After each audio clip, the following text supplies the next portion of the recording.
आपकी पत्नी नहीं है।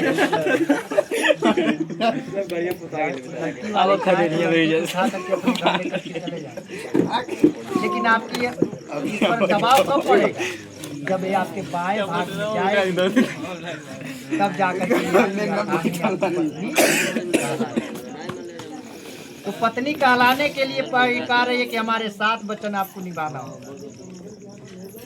निभाएंगे ना?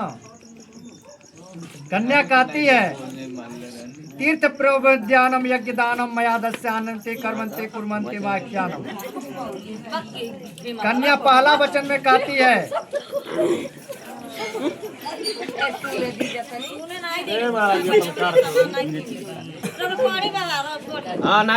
कोई भी तीर्थ यात्रा, व्रत, उद्यापन, यज्ञ और दान आदि कर्मों को यदि आप मुझे साथ में लिए हुए करना स्वीकार करें तो मैं आपके बाएं भाग में आऊं। जैसे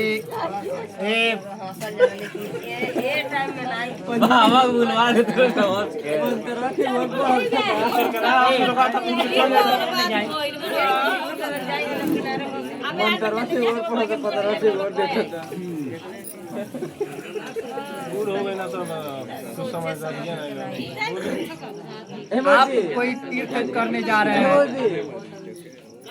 कोई उद्यापन कर रहे हैं, यज्ञ कर रहे हैं, तो उसमें पत्नी को साथ में लेकर के वो सब कीजिएगा। ठीक है ना? दूसरे वचन में कन्या कहती है हव्य प्रदाने सर्वणम ते प्रत्याय कन्या प्रदानम वाय मंगलम तस्यानम।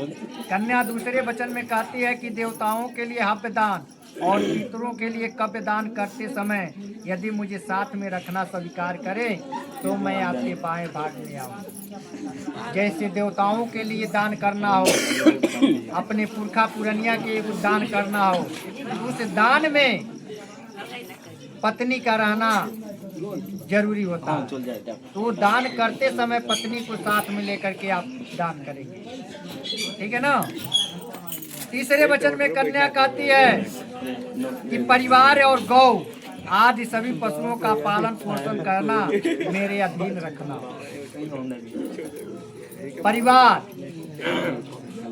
जैसे भाई बहन और घर में गाय भैंस बकरी जो भी पालतू जानवर है उन सबों को पालना। ठीक है ना? अगर उन सबों को रखना है, पत्नी कह रही है कि भाई रहेंगे, घर में गाय भैंस रहेंगे तो आप रखिएगा। अगर पत्नी मना कर रही है तो सब मत। ठीक है ना? चौथे वचन में कन्या कहती है अन्न तथा धन आदि जो कुछ भी घर में आवेगा उन सबको संचित रखना और मेरे सलाह से उचित रूप से खर्च करना।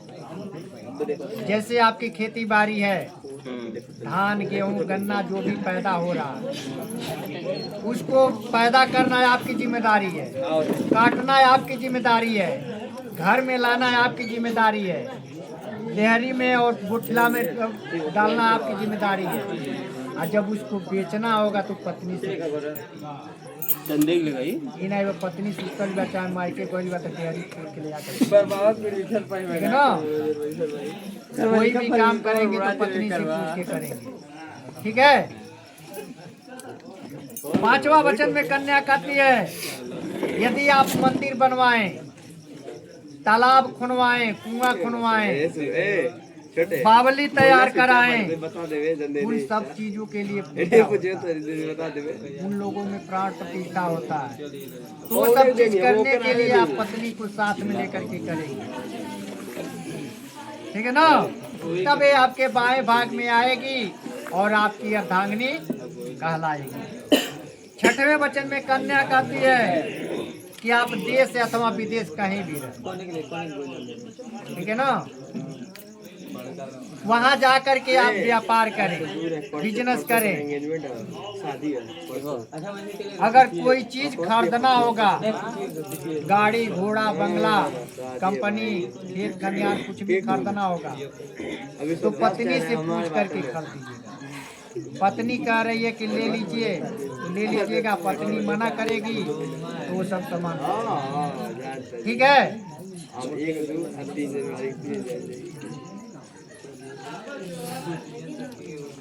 सातवें वचन में कन्या कहती है कि पराई स्त्री चाहे कितने भी सुंदर हो, क्यों ना वो इंद्र की परी हो, आप उसका सेवन कभी नहीं करेंगे, ठीक है। आप उसका सेवन कभी नहीं करेंगे। यदि प्रतिज्ञा करें तो मैं आपके बाएं भाग में आऊं और आपकी अर्धांगिनी कहलाऊं, ठीक है ना। नहीं नहीं 7 बात समान आऊ नौ के 5 गो बात, ठीक ना। वर कहते हैं कीड़ा शरीरम संस्कारम समारोहणम ते दर्शनम हास प्रागृहंते यानी तस्यानम प्रतिभोज्यानम विश्वमे तस्यानम वर्ते सर्वज्ञानम देवास्य हिते प्रवाहते विशालम तस्यानम वाय मंगलम। वर के भी 5 वाक्य हैं।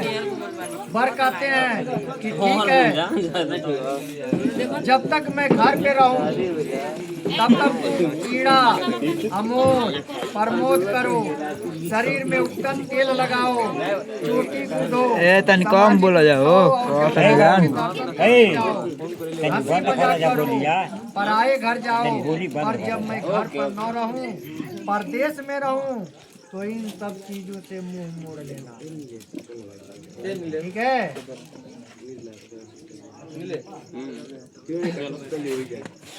विष्णु अग्नि ब्राह्मण 100 जाति भाई बन, जौन है 36 करोड़ देवी देवता के आवाहन भइल बा, ई लोगन बियाह के साक्षी बाना।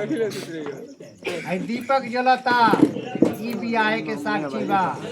औ हवन कैला जान अग्निदेव, वो बियाह के साक्षी बाने। आसमान में चंद्रमा उगल बाने, तारा उगल बाने, ई लोगन बियाह के साक्षी बाने लोगन।